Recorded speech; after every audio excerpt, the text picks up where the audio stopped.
उसने दिया था, दिया है मेरे ये जीवन, ये सब कुछ, ठीक है। इस पर सिर्फ मेरा हक है।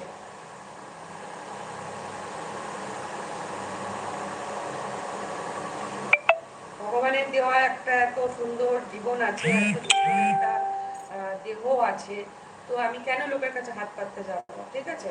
তো নিজের কর্ম করব, নিজের ভগবানের দেওয়া জিনিস নিয়ে নিজেকে এগিয়ে নিয়ে যাব, সেখান থেকে কিছু করার চেষ্টা করব, কিন্তু লোকের কাছে হাত পাতবো না, লোকের কাছে ছোট হব না, ঠিক আছে। এইরকম আমার মেন্টালিটি। নিজে খাটবো, ঠিক আছে, কারো জিনিস চুরি করবো না, কারোর হাত মেরে খাবো না, কারোর মুখের খাবার কেড়ে নেবো না, ঠিক আছে। যা করবো আমি নিজেটা নিয়ে নিতে পারবো। চুরি চামারি করা, কারোর মুখের খাবার কেড়ে নেওয়া, কাউকে যদি আমি দুমুঠো ভাত না দিতে পারি, কারোর ভাত কেড়ে নেওয়ার অধিকার আমার নেই।